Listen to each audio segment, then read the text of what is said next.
November 12, 1944. The Wyoming wind carried the first hints of winter across the Brennan Ranch, where cattle had grazed for 3 generations and where the only enemies had ever been drought and wolves. But on this gray afternoon, everything changed. A military convoy rumbled up the dirt road, trailing dust that settled on the sagebrush like ash. Thomas Brennan stood on his porch, watching the trucks approach with the same stoic expression he wore when assessing storm clouds on the horizon. He had received the telegram 2 weeks earlier, brief and bureaucratic. His ranch had been selected to house German prisoners of war. Female prisoners. The War Department needed facilities away from major population centers, places where security could be maintained without causing public alarm. His 2,000 acres of isolated prairie fit their requirements perfectly. The first truck stopped near the barn, and Captain Frank Morrison stepped out, his uniform crisp despite the long journey from the processing center in Colorado. Behind him, more trucks carried supplies, construction materials for fencing, and armed guards who looked as uncomfortable with this assignment as Tom felt about receiving it. Then came the transport carrying the prisoners themselves. 23 women climbed down from the covered truck bed, blinking in the autumn sunlight. They wore remnants of gray auxiliary uniforms, some with coats too thin for Wyoming weather, others clutching small bags that contained everything they still owned in this world. Tom had expected hardness in their faces, the cold defiance of enemy soldiers. Instead, he saw exhaustion, confusion, and something that looked uncomfortably like fear. Ilse Zimmerman was the first to survey their new surroundings. At 24, she had served as a communications officer in France before her capture 3 months earlier. She spoke enough English to understand the guards' basic commands, though she kept this skill carefully hidden during transport. Her eyes moved across the ranch, taking in the weathered barn, the corral where horses watched the commotion with mild interest, the distant mountains that reminded her painfully of Bavaria. This was nothing like the stark military compounds she had imagined. It looked like a working farm, alive and functional, not a prison. Helene Hoffman, barely 19 and still looking younger, stood close to Ilse, seeking unconscious protection from the older woman. She had been a nurse's assistant in a field hospital, captured when their unit was overrun during the Allied advance. The journey to America had been a blur of ships, trains, and processing centers where she understood nothing of what was being said to her. Now, standing in this vast open space under an enormous sky, she felt smaller than she ever had in her life. Captain Morrison began speaking, his voice carrying across the assembled group. Tom Brennan would provide accommodation in the converted bunkhouse. The women would work on the ranch in exchange for their keep, under constant supervision. Standard POW protocols would be observed. As the captain spoke, Tom's mother Eleanor emerged from the main house, wiping flour from her hands. The first days at the Brennan Ranch were marked by silence and suspicion.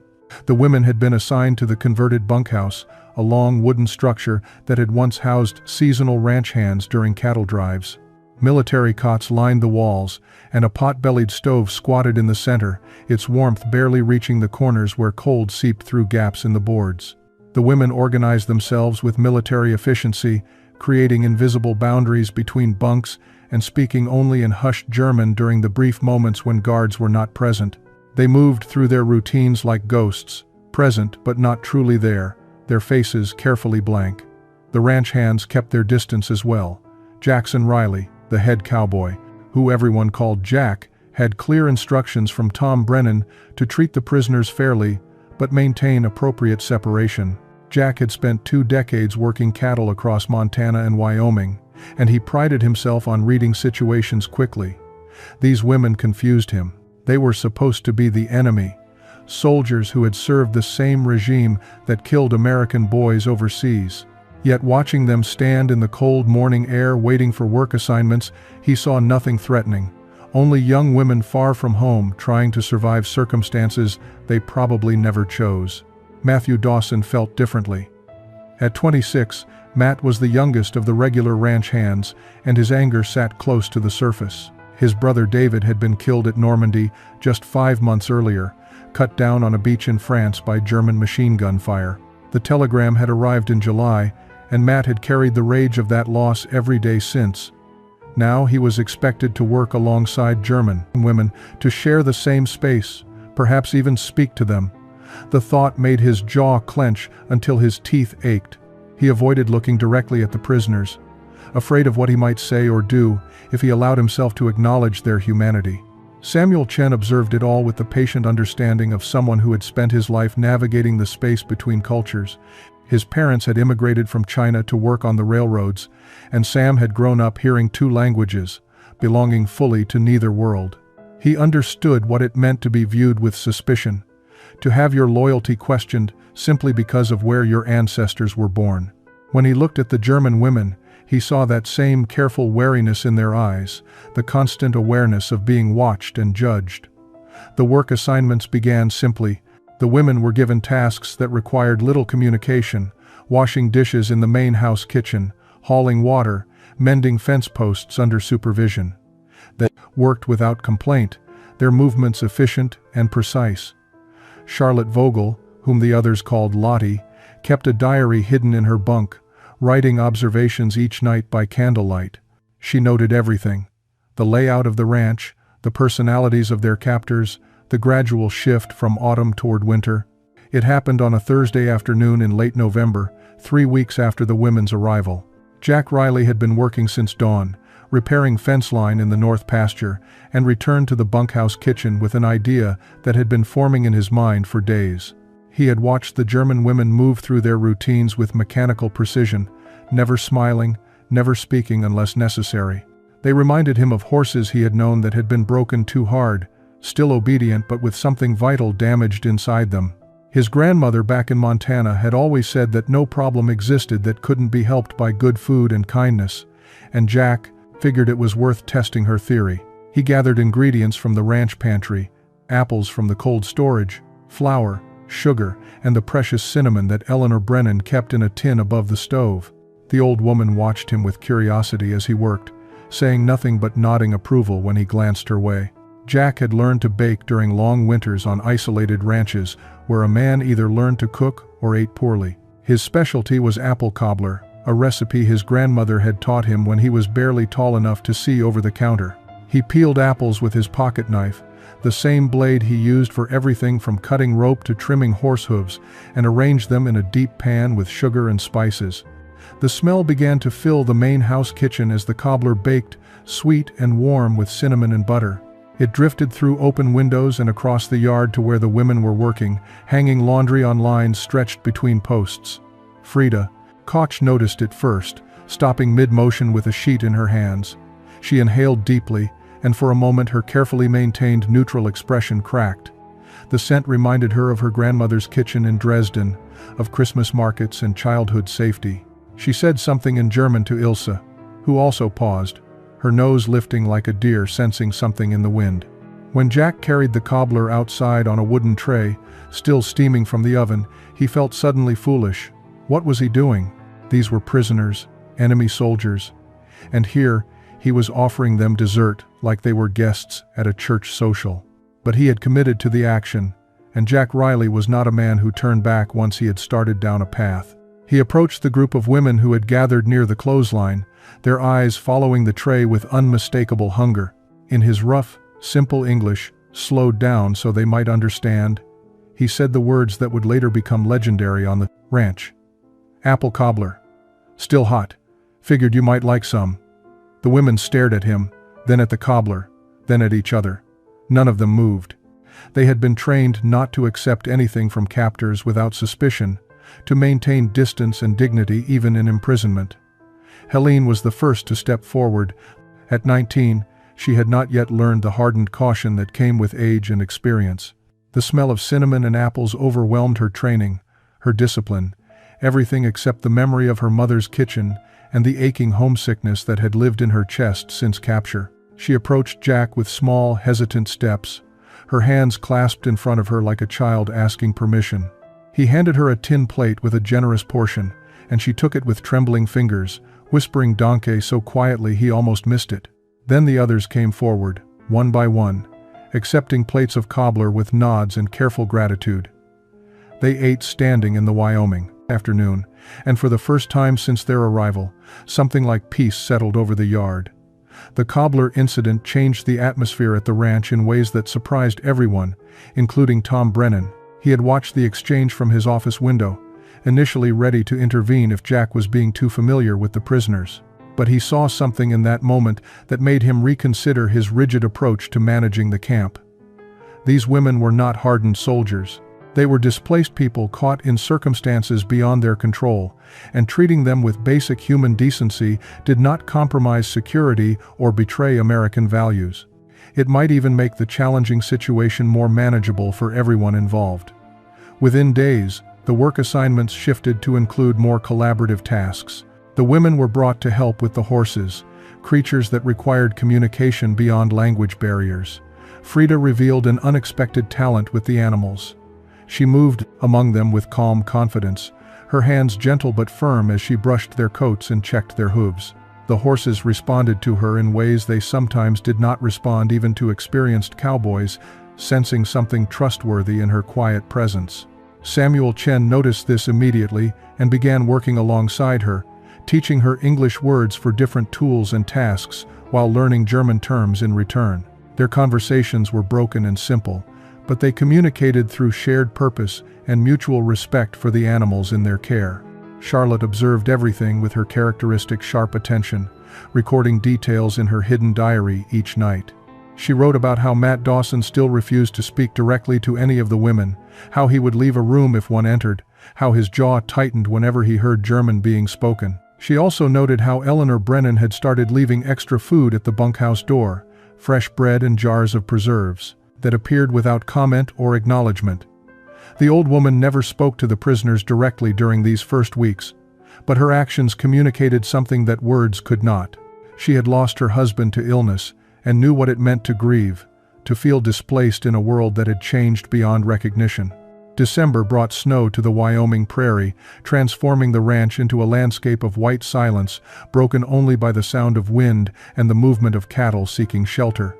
Inside the main house, Captain Morrison arrived with a canvas bag filled with mail that had been processed through military channels. The German women gathered in the bunkhouse as he called names, hoping to hear their own, praying for some word from the homes and families they had left behind months or even years earlier. The International Red Cross had been working to establish communication channels between prisoners and their relatives in Germany, but the system was overwhelmed and unreliable. Mail arrived sporadically, often months after being sent, if it arrived at all. Ilse Zimmerman stood near the stove, her posture straight and her face composed as Captain Morrison read through the short list of names. 3 letters total for 23 women. When her name was not called, she felt the familiar weight of disappointment settle over her like the snow outside. She had written to her parents in Munich every 2 weeks since her capture, careful letters that revealed nothing of her true circumstances or feelings, only assurances that she was alive and well. She had received no response, and each day without word made the silence more ominous. Munich had been heavily bombed. She knew this from newspapers the guards sometimes left lying around. Whole neighborhoods had been destroyed. Her parents could be dead, displaced, or simply unable to send mail through the chaos of a collapsing Germany. Helene was among the lucky 3. She received a single-page letter from her aunt in a small village near Hamburg, written in cramped handwriting that covered every available space on the paper. She read it standing by the window, her lips moving silently as she absorbed each word. Then her face crumbled and she began to cry, great heaving sobs that shook her thin shoulders. Frida moved to her side immediately, wrapping an arm around the younger woman while Ilse gently took the letter to read what had caused such anguish. The news was devastating. Helene's parents and younger brother had been killed in a bombing raid on Berlin in August. The apartment building where they lived had taken a direct hit. Her aunt had only learned of it weeks later when she made the dangerous journey to the city, searching for news of her sister's family. Charlotte received word from a cousin, but it brought little comfort. Her home in Hamburg had been destroyed during the firestorm raids. Her mother was living in a refugee center in the countryside, but her father's fate remained unknown. He had been drafted into the Volkssturm, the last desperate mobilization of old men and young boys to defend Germany's borders.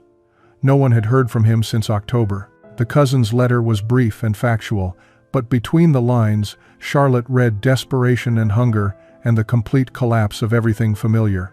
The newspapers arrived in January of 1945, brought by Reverend Henry Walsh during one of his weekly visits to provide spiritual guidance to the prisoners.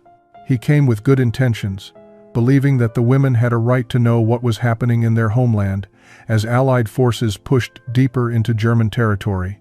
But the truth he brought was more horrific than anyone had imagined. The front pages carried photographs that would haunt the world for generations. Allied troops had begun liberating concentration camps, and the evidence of systematic atrocities was undeniable. Images showed skeletal figures in striped uniforms, mass graves, gas chambers disguised as shower rooms, and mountains of personal belongings stripped from murdered prisoners. Captain Morrison initially hesitated to allow the women access to these newspapers, concerned about how such information might affect camp security and morale. But Eleanor Brennan intervened with quiet firmness. "They have a right to know what was done in their country's name," she told her son Tom. "If we keep the truth from them, we are no better than the regime that lied to them in the first place." So the newspapers were placed in the bunkhouse common area, and the women gathered around them like witnesses to a terrible accident, unable to look away despite the horror before their eyes. Ilse read the articles aloud in German, her voice steady at first but growing more strained with each paragraph. The reports detailed camps with names that meant nothing to most of the women: Auschwitz, Bergen-Belsen, Dachau, Buchenwald, places where millions of Jews, political prisoners, Roma people, and others deemed undesirable by the Nazi regime, had been systematically murdered. The scale was incomprehensible, not hundreds or even thousands, but millions of human beings destroyed with industrial efficiency. Some of the women began to weep, others sat in stunned silence. A few protested that it must be propaganda, Allied lies designed to demonize Germany and justify the war. But the photographs made denial difficult. The evidence was too detailed, too consistent across multiple sources, too obviously real. Charlotte's hands shook as she held one of the newspapers. She thought about her service in Hamburg, filing reports and processing documents for Wehrmacht administrative offices. Had she been part of this machinery of death without knowing it? The forms she had typed and filed, had they been connected to these camps, to this systematic destruction of human life? She felt nauseated, dizzy with the implications of questions she had never thought to ask, while serving what she believed was her country's legitimate defense. Frida, who had operated radio equipment transmitting military communications, wondered what messages she had helped relay. Had some of her transmissions coordinated the transport of prisoners to these death camps? The guilt was crushing, made worse by the knowledge that she had never questioned, never looked beyond her immediate duties to wonder what larger purpose they served. The newspapers had created a crisis of conscience among the German women, but it was Eleanor Brennan who understood that guilt without redemption would destroy them completely. She had watched the prisoners sink into depression over the weeks following the revelations, moving through their work like hollow shells of the young women who had arrived months earlier. Eleanor had lived long enough to understand that people were not the sum of their government's sins, and that healing required more than knowledge of past wrongs. It required being shown a different path forward. She approached her son Tom with a proposal that shocked him. She wanted to invite the German women to share Thanksgiving dinner at the main ranch house table. Tom's immediate reaction was refusal. The idea seemed absurd, possibly dangerous, and certain to cause controversy if word spread to neighboring ranches or town. These were enemy prisoners of war, not dinner guests. But Eleanor was persistent in the way only mothers can be with their adult children. She reminded him that Thanksgiving was about gratitude even in difficult times, about recognizing our shared humanity across differences. She also pointed out that the women needed to see that Americans lived by the values they claimed to represent. If we feed them like prisoners but never treat them like people, she said, we become no better than those who ran the camps they are mourning. The announcement came 3 days before Thanksgiving. Captain Morrison had given reluctant approval after Eleanor personally guaranteed there would be no security concerns. The women would be invited in small groups to the main house, where they would share a meal with the Brennan family and the ranch hands. The invitation was presented to the prisoners during their evening roll call, and the response was stunned silence. Ilse, serving as translator, had to repeat the message twice before the women fully understood what was being offered. Several began to cry immediately, overwhelmed by the unexpected kindness. Others looked suspicious, wondering what would be demanded of them in return for this privilege. Thanksgiving morning arrived cold and clear, with frost covering the prairie grass like scattered diamonds. Eleanor had been cooking for 2 days, preparing a feast that would feed 24 people. Tom had slaughtered one of their finest turkeys, and the bird roasted slowly in the kitchen oven, filling the house with aromas that made even the Cowboys weak with anticipation. Jack Riley had baked 3 apple cobblers, his signature contribution now eagerly anticipated by everyone on the ranch. Samuel Chen had prepared a special dish taught to him by his mother, adapting traditional flavors to available ingredients in a gesture that honored his own heritage while participating in this American tradition. The first group of women arrived at noon, escorted by guards who were instructed to remain outside. Helene, Frida, Charlotte, and 4 others stepped into the main house with visible nervousness, their hands clasped in front of them, their eyes taking in the warmth and comfort of a real home. February of 1945 brought word that repatriation procedures were being formalized for German prisoners across the United States. The war in Europe was entering its final phase, with Allied forces advancing on Berlin from both east and west. German defeat was no longer a question of if, but when. Captain Morrison received detailed instructions from the War Department, outlining the process by which prisoners would be returned to their homeland once hostilities officially ceased. He was required to inform the women at the Brennan ranch that their captivity would soon end, that they would be free to return home within months. The announcement should have been received with joy and relief. Instead, it triggered a crisis that none of the American staff had anticipated. The women gathered in the bunkhouse after the formal announcement, and for the first time since their arrival, voices were raised in heated debate. The conversation was entirely in German, rapid and emotional, with some women arguing passionately while others sat in troubled silence. Ilse found herself at the center of the discussion, not because she sought leadership but because the others looked to her for guidance in navigating this impossible choice. "Return to what?" she asked the group, her voice carrying the weight of months spent grappling with questions that had no easy answers. Return to cities that no longer exist, to families we cannot locate, to a country that committed unspeakable crimes in our names while we claimed ignorance? Charlotte's diary entries from this period reveal the depth of internal conflict the women experienced. She wrote about lying awake at night, staring at the bunkhouse ceiling while wrestling with competing loyalties and fears. Part of her felt that returning to Germany was a duty, that her country needed people willing to help rebuild and atone for what had been done. But another part of her recognized that the Brennan Ranch had given her something she had never found in Germany: the freedom to question, to think independently, to become someone different than who she had been taught to be. The Americans had shown her what it meant to live without fear of expressing doubt or asking uncomfortable questions. Could she return to a culture that had punished such independence? Helene's situation was particularly heartbreaking.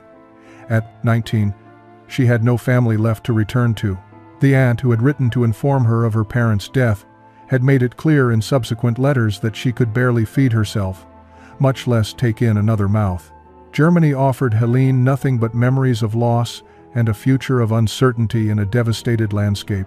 Yet the idea of staying in America, of choosing to remain with former enemies rather than return to help her countrymen, felt like the ultimate betrayal of her identity as a German. She spent hours each day working with the horses, finding in their quiet presence a peace that human conversation could not provide. Frida often joined her in these silent vigils, the 2 young women communicating through shared grief more than words. The ranch hands watched this unfolding crisis with their own complicated emotions. Jack Riley had grown genuinely fond of several of the women, particularly Frida, whose gift with horses had made her invaluable to ranch operations. The thought of her returning to a destroyed Germany where her talents would be wasted troubled him more than he wanted to admit. The breaking point came on a March evening when Ilse approached Tom Brennan at his office in the main house. She had been rehearsing this conversation for weeks, carefully choosing English words that would convey the complexity of what she needed to say. Captain Morrison was also present, having been summoned by Tom when he learned that Ilse had requested a formal meeting. The young German woman stood before the 2 men with her hands folded, her posture straight despite the nervousness evident in her eyes. She began speaking in careful, measured English that had improved dramatically over the months. "Mr. Brennan, "Captain Morrison, I come to speak for some of us who cannot speak so well in English. We have a request that is very unusual, but we must ask it anyway." What followed was an explanation that neither man had expected. 7 of the 23 women wanted to formally request permission to remain in the United States rather than accept repatriation to Germany. Ilse explained their reasoning with heartbreaking honesty. They had nowhere to return to, no families waiting, no homes standing. More importantly, they had discovered in Wyoming something that Germany had never offered them: the freedom to think differently, to question authority, to become individuals rather than components of a collective ideology. They wanted the chance to build new lives in America, to contribute to a society that had shown them unexpected mercy and kindness. They were prepared to work, to prove themselves worthy of this extraordinary consideration, to spend the rest of their lives earning the second chance they were requesting. Tom Brennan sat in stunned silence for a long moment after Ilse finished speaking. He had never imagined that prisoners would ask to remain in captivity rather than accept their freedom. Captain Morrison's expression revealed similar shock, though his military training helped him maintain composure. The legal and bureaucratic complications were staggering. These women were still technically enemy combatants, still subject to Geneva Convention protocols that mandated repatriation. There was no established process for what they were requesting, no precedent to follow, no clear authority to approve such an unusual petition. Yet both men recognized the profound courage it took for these women to make such a request, knowing they risked rejection and the judgment of both Germans and Americans for their choice. The news of the women's request spread through the ranch within hours, carried by guards and ranch hands who had overheard portions of the conversation. Reactions were mixed and passionate. Matt Dawson's anger, which had been slowly diminishing over the months, flared back to life. He confronted Jack Riley in the barn, his voice tight with barely controlled fury. "My brother died fighting these people, and now we are supposed to welcome them as neighbors? Give them the right to stay in our country while David is buried in a military cemetery in France? It is an insult to every American who sacrificed for this war." Jack listened without interrupting, understanding that Matt's pain was real and deserved space to be expressed. But when the younger cowboy finished, Jack responded with quiet firmness. "David died fighting evil, not fighting these particular women. He died so that people could be free to choose who they want to become. Seems to me that honoring his sacrifice means giving people that choice." 27 years after that unprecedented request in Tom Brennan's office, Ilse Zimmerman Riley stood in the Wyoming wind, her silver hair escaping from beneath a wide-brimmed hat as she watched her daughter help Jack saddle horses for the afternoon ride. The ranch had changed in the decades since the war, expanded and modernized, but the essential character remained the same. The barn, where she had first tasted apple cobbler, still stood, weathered but sturdy, a monument to the moment when kindness had begun to break through hatred. She had married Jack Riley in 1948, 3 years after the War Department approved her immigration status, making her one of 7 German women who had been allowed to remain in America under special provisions that recognized their unique circumstances. The journey from prisoner to citizen had not been easy. The women had faced suspicion from some community members, whispered accusations of being Nazi sympathizers who had escaped justice.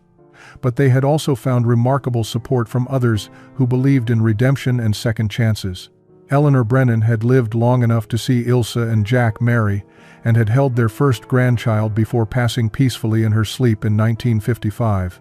Helene had become a registered nurse, working at the hospital in Cheyenne, where her gentle compassion made her beloved by patients and staff alike. Charlotte had opened a translation service, using her language skills to help other immigrants navigate American bureaucracy, paying forward the help she had received. Frida had married Samuel Chen, their union raising eyebrows in some circles, but celebrated by those who understood that love recognized no boundaries of nation or race. The women had maintained connections with those who returned to Germany, an informal network of letters that chronicled the parallel journeys of reconstruction on both sides of the Atlantic. Some who went back had found surviving family members and rebuilt lives in a transformed Germany that rejected its Nazi past and embraced democracy. Others had struggled with poverty and the stigma of having been captured, of having spent months in American custody. The letters flowing between Wyoming and Germany revealed that both paths had required courage, both choices had demanded sacrifice, and neither was inherently more noble than the other. Ilse's own story had become something of a legend in the region, the German POW who had fallen in love with a cowboy and stayed to build a life on the prairie. But she knew the real story was more complex than romance.